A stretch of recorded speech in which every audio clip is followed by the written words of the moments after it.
अस्सलाम वालेकुम, good morning. मैं हूं डॉक्टर नबीहा अली खान। प्रोग्राम आप देख रहे हैं गुड मॉर्निंग कोहिनूर। जी हाँ, लेटेस्ट अपडेट्स के साथ, सूरत हाल, मामलात के साथ और दिन ब दिन बदलती इस तहरीक अदम एतमाद के साथ आज का जो है वो आगाज़ करते हैं प्रोग्राम का। अपोजिशन की तरफ से बड़ी ही ख़ास बात जो है वो सामने आई है। उन्होंने कहा है कि वज़ीर आज़म जनाब इमरान खान साहब जो है उन्होंने असम्बली तहलील करने की पेशकश कर दी है। ये अपोजिशन का दावा है।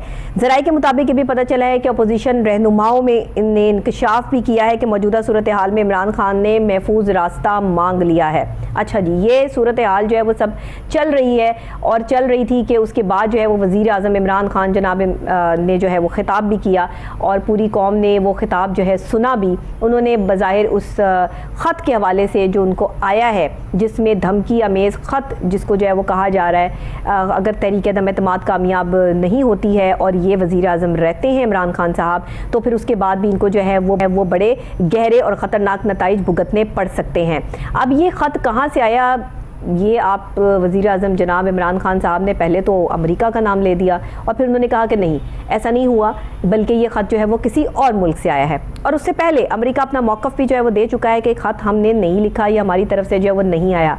ऐसा क्या हुआ कि अमेरिका को अपना मौक़िफ़ देना पड़ा और वज़ीर आज़म जनाब इमरान खान साहब को ये बताना पड़ा या पूरी आवाम को या पूरी इंटरनेशनल लेवल पर जो है वो ये बात करनी पड़ी कि ये ख़त अमेरिका ने नहीं लिखा। ख़त जहाँ से भी आया धमकी अमेज़ ख़त है, उसमें जो चीज़ें लिखी हैं उसमें तहरीक अदम एतमाद का डायरेक्ट लिंक है। अब ये सारी चीज़ें जो है वो एक कैनवस पर जुड़ती हैं। अपोजिशन कहती है कि वज़ीर आज़म ने महफूज रास्ता मांग लिया है, वज़ीर आज़म चाहते हैं कि वो असम्बली को जो है वो तहलील कर दे अगर तहरीक अदम एतमाद हम वापस ले लें।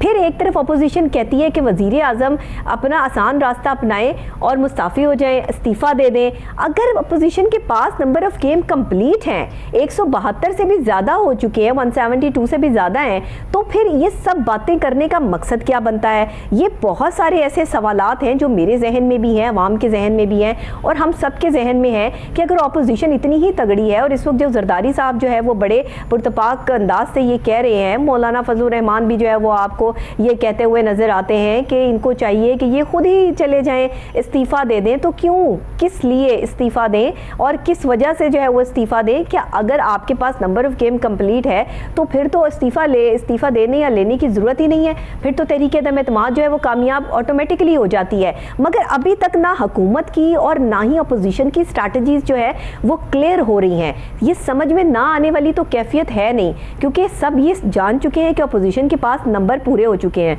अपोजिशन जो है वो इस वक्त तगड़ी है और हुकूमत जो है वो इस वक्त भरपूर तरीके से दबाव का शिकार है, जिसकी वजह से जनाब इमरान खान साहब जो है वो अपोजिशन को जवाब देने के लिए भी उन्होंने साफ और वाज़ी ये कहा कि मैं अपनी कौम को झुकने नहीं दूंगा और वो कभी जो है वो झुक नहीं सकती हैं। तो ये सारी सिलसिला ये क्यों हो रहा है, ये मामलात क्यों हो रहे हैं? वज़ीर आज़म पाकिस्तान जनाब इमरान खान साहब जो है वो इस वक्त ये सारी बातें करने पे मजबूर हैं, तो पीछे रीज़न क्या है? हमारे सीनियर तज्ज़ियाकार इसरार राना साहब ने हमें ऑन कॉल ज्वाइन किया है, उनसे बात करते हैं। जी अस्सलाम वालेकुम। वालेकुम सलाम। बहुत शुक्रिया इसरार राना साहब, आपने हमें ज्वाइन किया। बताइएगा, सूरत हाल ये है, वज़ीर आज़म का ख़िताब भी आपने सुना और ख़त के हवाले से बात भी सुनी। अब ये ख़त अमेरिका से नहीं आया, किसी मुल्क से आया। क्या ये कहना जो है वो ठीक था, ज़रूरी था या टंग स्लिप हो गई? क्या हुआ, क्या मामलात हुए? ज़रा पहले इस पे बात कर लें, उसके बाद अपोजिशन की बात करते हैं। जी देखिए, मैं कल उन साफियों में शामिल था जिन्हें वज़ीर आज़म ने बुलाया था इस ख़त के हवाले से। जी, और हमें ये कहा गया था कि आप उस मुल्क का नाम अभी डिस्क्लोज ना करें, कुछ सिफारती मजबूरियां थी। ठीक है। अब वो आज वज़ीर आज़म साहब ने जो अपने खिताब में उनके निकल गया, इसीलिए उन्हें रोका जा रहा था कि वो लाइव खिताब ना करें। सही। क्योंकि तो वो जज्बात में बाज़-औक़ात इंसान को नहीं रहता, लेकिन ये कोई ऐसा सीक्रेट नहीं था जिसका किसी को पता ना हो। सही। अब जाहिर है हमें किसी युगंडा ने तो नहीं थ्रेट करना था, हमारे मुल्क के ऊपर पर तसल्लुत जो है वो नमीबिया का तो नहीं था, तो जिसका था वो तो सबके सामने आना ही था, और आज मीडिया में ऑलमोस्ट ये छप ही चुका था, कोई ऐसी बात नहीं है। लेकिन आज के जो खिताब की जो सबसे इम्पोर्टेंट बात है वो ये है कि आज इमरान खान ने एक लकीर खींची है जी। और इस लकीर में अब ये तय होना है कि कौन गैरत के रास्ते पे खड़ा है और कौन जमीर फरोशी के। सही। और अब ये तय होना है कि कहाँ पे पाकिस्तानी कौम ये तय करती है कि क्या उसने अगली जिंदगी सारी जिंदगी गुलामी में गुजारनी है या अब आगे वाली जिंदगी जो है सर उठा के गुजारनी। हमने तो गुजार दी अपनी, मेरी बात, हमने तो गुजार दी अपनी जिंदगी जैसे तैसे करके गुजार दी। अमेरिका हमें इस्तेमाल करता रहा, बरतानिया हमें इस्तेमाल करता रहा, यूरोप हमें इस्तेमाल करता रहा, और इस खौफ से हम लोग उनसे कुछ नहीं बोलते थे कि हमारे भीख डालना बंद कर देंगे। लेकिन अब तो ये हमने तय करना है कि भाई गैरत के रास्ते पे चलने की कुछ कीमत अदा करनी पड़ती है, और ये अकेले इमरान खान को नहीं करनी चाहिए, कौम को उसके साथ खड़ा होना चाहिए। बिल्कुल ठीक है। अच्छा, कौमी सलामती के इजलास के हवाले से भी जरा हमें बताइएगा कि आपके हवाले से आप इसके बारे में जो है वो क्या राय रखते हैं? देखें, आज कौमी इदारों ने कैटेगोरिकली ये कह दिया कि वो इमरान खान के साथ खड़े। बिल्कुल ठीक है। और आज जो मुश्तरका एलामिया आया है वो यही आया कि जिस मुल्क ने भी पाकिस्तान को इस तरह की धमकी दी है उसको जवाब दिया जाएगा। बिल्कुल सही। और ये अब अकेले इमरान का मसला नहीं है, ये रियासत पाकिस्तान का मसला है, बिल्कुल ये हमारी खुददारी का मसला है। और इसमें जो इदारे आज खड़े हैं और जिन्होंने आज के इजलास में शिरकत करने के बाद मुश्तरका एलामिया दिया, तो ये तय कर चुकी है रियासत के हमने ये जो हमारे ऊपर ये तय किया जाता है ना कि हम पे मुसल्लत होगा, कैसे होगा, अब नहीं होगा। ऑपोजिशन ने तो इसको बड़ा आड़े हाथों लिया है। पीपल्स पार्टी ने तो जो है वो इसके हवाले से ये भी बिलावल भुट्टो जरदारी साहब ने कह दिया कि कौमी सलामती के इजलास बुलाने की तो जो है वो कोई ज़रूरत महसूस नहीं होती थी, ये वज़ीर आज़म ने जो है वो एक नया स्टेप ले लिया है। तो इसमें आलमी तौर पर अगर हम देखें, इंटरनेशनल लेवल पर देखें, तो ये इसका क्या मैसेज जाता है? और अपोजिशन ने तो खैर अपनी बात करनी है, लेकिन हमें अपनी बात ये समझानी है कि पाकिस्तान का ये इमेज क्या गया है कि इस तरह एक खत मौसूल होता है और उसके पीछे क्या रीजंस है? देखिए, बात यह है कि पीपल्स पार्टी तो ये जुल्फकार अली भुट्टो की पीपल्स पार्टी नहीं है। जुल्फकार अली भुट्टो शहीद ने तो अमेरिका के खिलाफ स्टैंड लेके, साम्राज्यी कुव्वतों के खिलाफ स्टैंड लेके अपनी जान की कुर्बानी भी दी। और अफसोस ये कि उनकी पार्टी के ऊपर मोहतरमा बेनजीर भुट्टो ने वो अपने बाप के रास्ते पे चलते हुए अपनी जान की कुर्बानी दी। इसकी बुनियादों में पाकिस्तान के भुट्टो खानदान का खून है। लेकिन अनफॉर्चुनेटली बिलावल भुट्टो कहीं से भी भुट्टो को के तर्जुमान नहीं है, वो बिलावल जरदारी के बेटे हैं, वो जुल्फकार अली भुट्टो के का खून नहीं है, वो नवासे हैं बस। तो जरदारी, आसिफ अली जरदारी का कहीं भुट्टो के उससे कोई ताल्लुक नहीं है। बहुत सारी बातें हैं जो मैं नहीं कहना चाहता कि एक जाली पर्ची कहां से पैदा हो गई जिसमें बिलावल को कह दिया गया कि वो चेयरमैन है। ये वक्त बताएगा, तारीख बताएगी कि पीपल्स पार्टी पे कैसे कब्जा किया गया। बाकी रही अपोजिशन, तो शहबाज शरीफ को अल्लाह नाम कह चुके हैं कि इमरान खान को एब्सोल्युटली नॉट नहीं कहना चाहिए था। मौलाना फजलुर रहमान 10,000 दफा कह चुके हैं कि इमरान खान को यूरोप को चैलेंज नहीं करना चाहिए था। तो अब ये तय करना कि हम इन गुलामों के पीछे चलेंगे, ये कैसे शख्स के पीछे चलेंगे जो हमें ये कह रहा है कि हमें अपनी गैरत के साथ जिंदा रहना है। क्योंकि आसिफ जरदारी साहब तो कहते हैं ना कि खत भी जाली है जी, मैंडेट भी जाली है, हर चीज जाली है, झूठ बोल रहे हैं। तो अगर इतना बड़ा जो है वो ये झूठ उनको लग रहा है और अपोजिशन के पास नंबर ऑफ गेम कंप्लीट है, तो फिर ये आपस में जो है वो इतना फितना फिसाद डालने की तो जरूरत ही नहीं इसरार साहब। ये तो फिर बात जो है वो हल हो जाती है। अगर 172 से ज्यादा जो है वो वोट शामिल है तो तरीके दम एतमाद लाने तो अपोजिशन के लिए बड़ा आसान काम है। फिर ये सारे चक्रव्यूह चलाने की क्या जरूरत है? देखें, बात ये कि खत जाली है, ये जरदारी साहब से ज्यादा बेहतर कोई नहीं कह सकता। मोहतरमा बेनजीर भुट्टो की जाली बिल बनाने से लेके और बिलावल भुट्टो की जाली पर्ची बनाने तक उनसे ज्यादा एक्सपर्ट कोई नहीं है। ठीक है ना? तो बाकी रह गई इतवार को काउंटिंग होगी, पता चल जाएगा कि वजीर फरोश कहां खड़े हैं और वतन परस्त कहां खड़े। बिल्कुल बिल्कुल बिल्कुल ऐसे ही है, क्योंकि आपने तो जब आपको बुलाया गया तो वजीर आजम जनाब इमरान खान साहब ने जो है जो सीधा सीधा पॉइंट जो है वो इस इस खत के रखे, वो भी आप हमारे साथ शेयर कर सकते हैं, यहाँ पे बता सकते हैं? जी बिल्कुल, मैं आपको बताता हूँ कि उस खत के अंदर कम से कम 10 से 12 दफा ये कहा गया कि इमरान खान जो है वो हमारे मुखालिफ हैं और वो रूस क्यों गए। और फिर उसमें ये कहा गया कि जी तहरीक अदम-ए-एतमाद आती है और अगर वो कामयाब हो जाती है तो फिर हमारे पाकिस्तान के साथ मामला बेहतर हो सकते हैं। और ये खत 7 मार्च को आया, 8 मार्च को अदम-ए-एतमाद पेश हो गई। तो इससे अंदाजा लगा लें कि ये साजिश के ताने बाने कहाँ तक फैले हुए हैं। उन्हें कैसे पता था कि अदम-ए-एतमाद आ रही है, और उन्होंने ये कैसे कह दिया कि अदम-ए-एतमाद कामयाब हो गई तो मामला ठीक हो जाएंगे। और कौन लोग हैं जो उनके कहने के ऊपर अदम-ए-एतमाद लेके आए? ये पैसा कहाँ से आ रहा है? ये सिंध हाउस के अंदर जो करोड़ों रुपए खर्चे जा रहे हैं जमीर खरीदने के लिए, वो कौन दे रहा है? कौन दे रहा है वो पैसे? सही, बिल्कुल ठीक है, बहुत बड़ा सवाल है ये, लेकिन जवाब देने के लिए तो कोई तैयार नहीं है ना।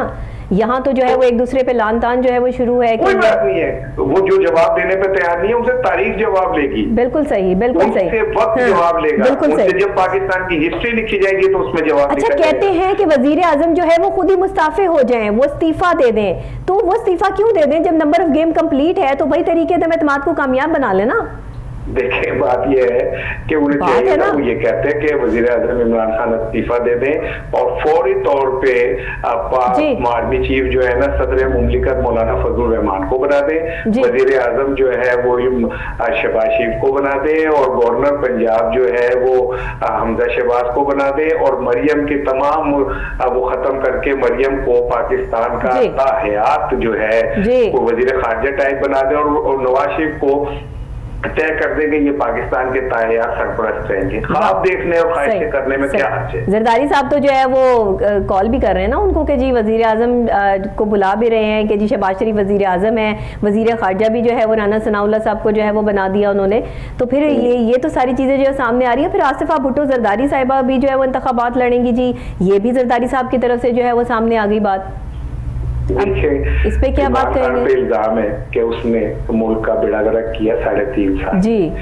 कोई से पूछे तुम्हारी तीसरी नस्लें सियासत में आ गई जी, ठीक है, चौथी नस्लें सियासत में आ गई है, तो आपने क्या कौम को दिया है? क्या दिया है? बिल्कुल, कोई इस बात का जवाब बिल्कुल बिल्कुल तुम्हारी 3-3, 4-4 नस्लें इस मुल्क के अंदर राज कर रही है, ठीक है, तो आपने इस कौम को क्या दिया? बिल्कुल 35 सालों में ऐसे ही है। तो ये आसपा आ जाएंगी, आसपा से आगे उनका कोई बच्चा आ जाएगा, और नवाज शरीफ आए, मरियम आ गई, मरियम से जुनेद आ जाएंगे, ये इसी तरह चलता रहेगा। इसरार साहब, आपके पास तो अंदर की बड़ी खबर होती है, आप माशाल्लाह जो है वो बड़ी रसाई रखते हैं। मुझे जरा एक बात बताइएगा, मेरे प्रोग्राम के तवज्जुह से, कोहिनूर न्यूज़ के तवज्जुह से, अगर आप जो है वो मुझे इस सवाल का जवाब दे दें। मैं हर एनालिस्ट से ये क्वेश्चन जो है वो जरूर करती हूँ, वजीर आजम रहेंगे या जाएंगे?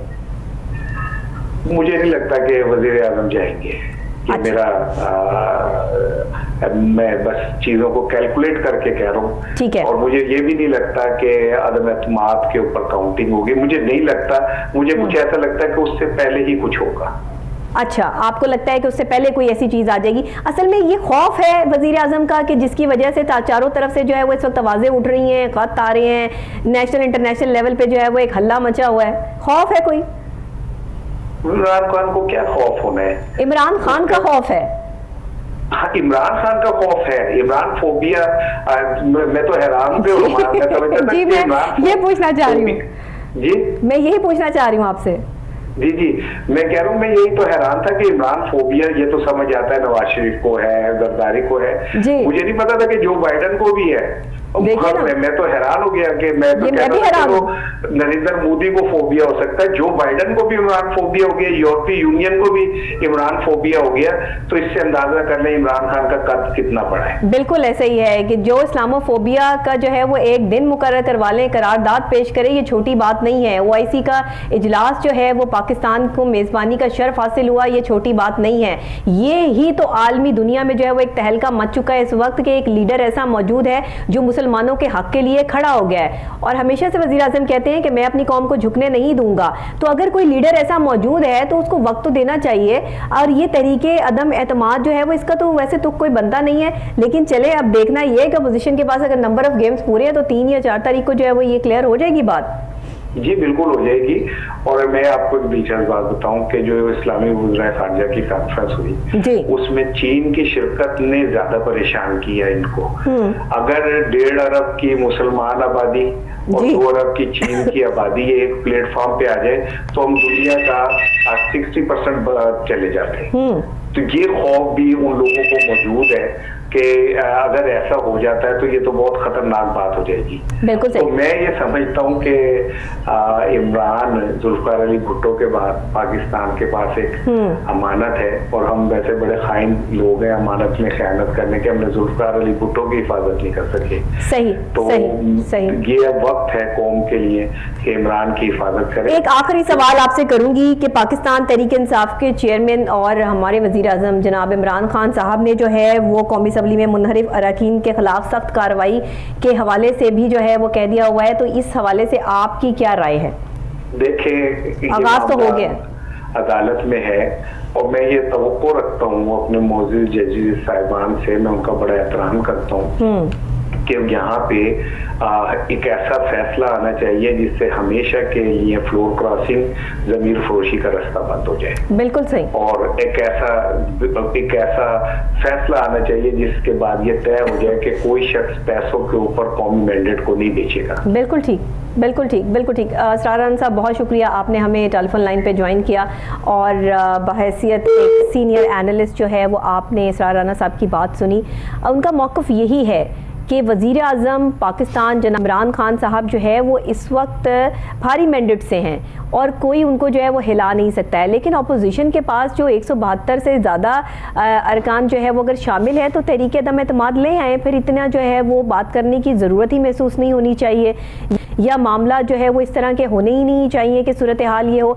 लेकिन अगर आप जरदारी साहब को देखें तो जरदारी साहब तो इस वक्त भरपूर तरीके से जो है वो कैंपेन चला रहे हैं और उन्होंने आसफा भुट्टो जरदारी साहब को भी जो है वो साहिबा को भी जो है वो इसमें शामिल कर लिया कि आने वाले वक्त में वो भी इलेक्शन लड़ेंगी और वो भी पार्टिसिपेट करेंगी।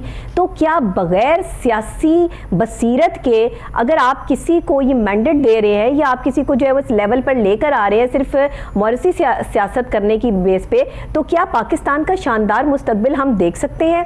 ये भी एक बहुत बड़ा सवाल है, पाकिस्तान पीपल्स पार्टी के लिए ये सवाल है। फिर अगर आप नून लीग वालों की तरफ आ जाएं, मुस्लिम लीग नून की बात करें, अपोजिशन की बात करें, शहबाज शरीफ साहब की या मरियम नवाज साहिबा की जो है वो बात की जाए, तो फिर तो बात करने की ज़रूरत ही कोई नहीं है कि अगर जो इतने सारे अरकान आपके साथ मौजूद हैं, आपने तो MQM को भी अपनी तरफ जो है वो कर लिया है, वो भी आपके साथ आने के लिए तैयार है, लेकिन ये खिचड़ी तो पक गई है। बट ये खिचड़ी जो है वो अपोजिशन को महंगी बहुत पड़ जानी है। उसकी वजूहात कुछ इस तरह से हैं कि पाकिस्तान पीपल्स पार्टी और नून लीग की कभी भी वजारतों पे बनी नहीं है और जब भी कोई वजीर आज़म आएगा या कोई भी ओहदे या वजारतें बांटी जाएंगी तो वो आपस में ही जो है वो बांटी जाएंगी और जो किसी की वजारत पसंद की नहीं होगी उस पर आके फिर क्लैश आएगा। तो जहाँ क्लैश आएगा वहाँ इमरान आएगा और वहाँ पे जो है वो इमरान खान ने जो है वो दोबारा से सर उठाकर वापस अपनी सीट को संभाल लेना है। अगर तहरीक अदम एतमाद लाने में ये कामयाब हो भी जाते हैं, कोई वक्त ऐसा होता है कि जिस वक्त आप के सितारे जो है वो आपको सपोर्ट नहीं कर रहे होते या सियासी मामलात कुछ इस तरह के होते हैं कि आने वाले वक्त में कुछ पेशन गोइयाँ जो हैं वो लोगों की चल रही होती हैं। मैं सोशल मीडिया पर देख रही थी कि खान साहब के बारे में जो है वो पेशन गोई भी बहुत ज़्यादा चल रही है, बहुत से बड़े बड़े बुजुर्गों ने भी जो है वो पेशन गोई की है, लेकिन जो अपोजिशन की पेशन गोई है उससे रिलेट करती ही जो है वो पेशन गोई कुछ जो है वो मौजूद है। लेकिन मैं एक चीज़ जानती हूँ और सूरत हाल ये है कि सियासी बसीरत रखने वाले लोग ये कहते हैं कि इस वक्त जो इंटरनेशनल लेवल पे इस्लामोफोबिया के हवाले से बात की जा रही है, असल में वज़ीर आज़म की यही तकलीफ जो है वो ज़माने भर को लग चुकी है, जिसकी वजह से तहरीक अदम एतमाद को कामयाब करने पे अपोजिशन भी तुली हुई है। और ये जो ख़त का आना है और ये मिलना है, अब तो वज़ीर आज़म ने अपने मुंह से भी बता दिया कि ये ख़त कहाँ से आया है, लेकिन उससे पहले देखिए कि ये अब वही इमरान फोबिया वाली बात हो गई कि इसरार राना साहब ने कहा कि शायद जो बाइडन को भी जो है वो इमरान फोबिया हो गया है। तो ये वाकई ऐसा है, पूरे इंटरनेशनल लेवल पे इस वक्त जो है उनको पता है कि एक ऐसा लीडर पाकिस्तान में मौजूद है जो चुप नहीं बैठेगा, अपनी आवाम के लिए, अपने लोगों के लिए, उनकी इज्जत के लिए, उनकी हुर्मत के लिए वो हर स्टेप पे बोलेगा और हमसे जो है वो अपना हक मनवा के रहेगा। ये छोटा हक नहीं है इस्लामोफोबिया की बात करना, लोगों को ये बड़ी नॉर्मल सी बात लग रही है, लेकिन इस्लाम की बात करना, इस्लामोफोबिया की करारदाद को मंजूर करवाना और और फिर अब इस पे इम्प्लीमेंटेशन करवाना ये छोटी बात नहीं थी। और ये बड़ा दलेराना जो एक स्टेप वज़ीर आज़म पाकिस्तान जनाब इमरान खान साहब ने ले लिया है, असल में ये तरीके अदम एतमाद उसी के नतीजे में जो है वो लाने की कोशिशें की जा रही हैं। ये महंगाई की बातें नहीं है कि महंगाई हो गई है, महंगाई का तूफ़ान तो हर दौर में रहा है, महंगाई से तो अवाम जो है कमर हर दौर में टूटती रही है। आपको पीपल्स पार्टी का दौर याद नहीं है कि जब महंगाई इस कदर शदीद हो गई थी कि आटे ही गायब हो गए थे मार्केट से और चीनी जो है वो गायब हो गई थी। ये तो हर दौर में होता है। फिर नून लीग के दौर में क्या कुछ नहीं हुआ कि जो है वो आटे और चीनी के भाव में इजाफा किया गया। तो ये चीज़ें जो है वो चलती रहती हैं। सूरत हाल अभी ये है कि अब आगे होना क्या है, सिलसिला आगे चलेगा कैसे, 2 या 3 तारीख को ये भी क्लियर हो जाएगा। और अपोजिशन अगर इतनी तगड़ी है तो फिर ऐसे लड़ने की ज़रूरत नहीं है। मेरा ख्याल है अपने नंबर्स पेश करें और आप अपनी तरीके दम एतमाद को यहाँ बना लें। छोटी सी बात है, लड़ने वाली तो कोई बात ही नहीं है। लेकिन अगर वज़ीर आज़म तगड़े हैं और आपको लगता है कि उनके इस्तीफ़ा देने से ही आपका काम होगा, तो फिर इसका मतलब है कि आपको भी इमरान फोबिया हो गया है। मैं इसी के साथ जो है वो ब्रेक लूँगी। ब्रेक के फौरी बाद वापस से आपको यहीं से ज्वाइन करते हैं। बहुत अहम मौजू पे जो है वो आपसे गुफ्तगू करेंगे, लेकिन शॉर्ट ब्रेक।